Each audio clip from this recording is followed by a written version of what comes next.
welcome to you, Madam Thank you. Secretary. A question regarding a study that you all referred to, as I think as related to the decisions that you made with Job Corps. Whose study was that?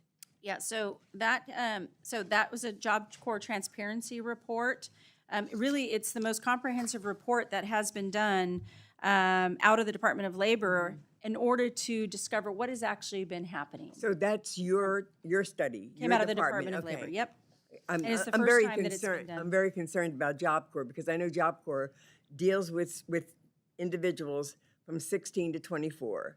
It provides them not only opportunity to get an education in a college, but also hooks them up with unions for apprenticeships for things that are very important and responsive to the market, but also provides them residential removal from very dangerous areas. It gives them a new lease on life. Yes. They are a mixture of people, predominantly minority, all low income, and I'm wondering what is it that we're proposing to do that is better than that?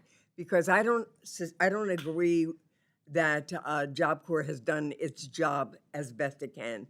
What I do think is that we don't necessarily hold people up to the standards that we expect.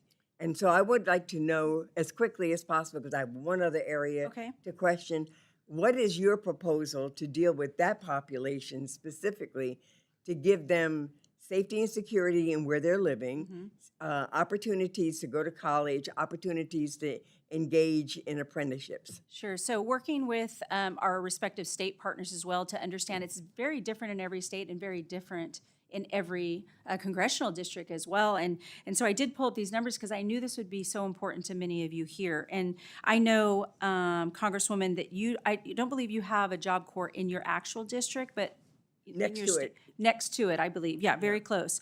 But the cost per enrollee there is $56,000, and the cost per graduate for yours is $268,000 per graduate. And only 1/3 of those students are graduating across the board, not yours, but across the board. And students go on to make about $16,000 a year.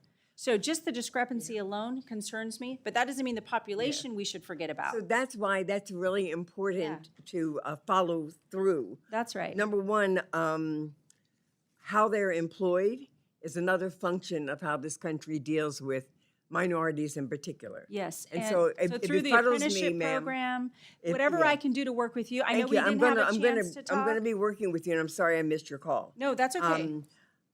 It befuddles me why we don't understand the significance of affirmative action and contract compliance. They both came into existence because there was verified studies of the underutilization and the lack of opportunity for women and minorities, and that they were treated discriminatorily in both the contract world as an MBE or WBE or even just an employee, as well as in the work world.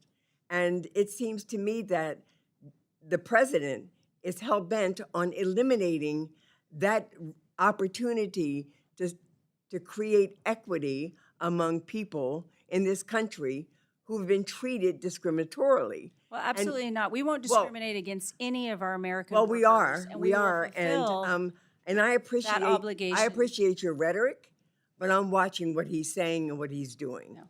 Well, And so I think that it's really important that we collectively recognize that we have an obligation to everybody. That's right. We'll uplift all American I have workers. one other question regarding these Job Corps.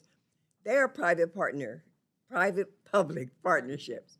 So in each state or wherever they exist, is it a different private entity that's in relationship with the government, or is it one big The operators are private? different. Pardon? Operators can be different. Are they primarily, is there any one that's really owning the majority of them? Across the board, there has been, across the board, and in this report, I think you'll get that information of exactly what's happening. But I would like my team to be able to update you in more detail so that you do fully understand I it. really appreciate it. And you know, the last, I would like to see the study. I would like to have We'll conversations get it to your with you. office. And I would also like to understand, what is the justification for eliminating the program that provided jobs of whatever nature to older people who were low income and needed that additional income?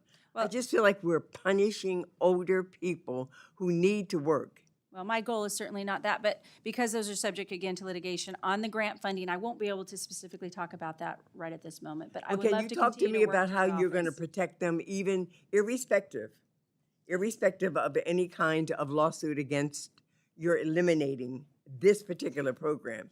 What is your vision to protect those individuals of that ilk, that age group, who need to work? Sure.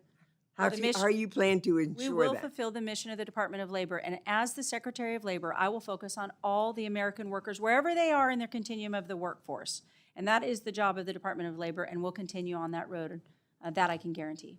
Thank you, ma'am. I Thank you. yield back.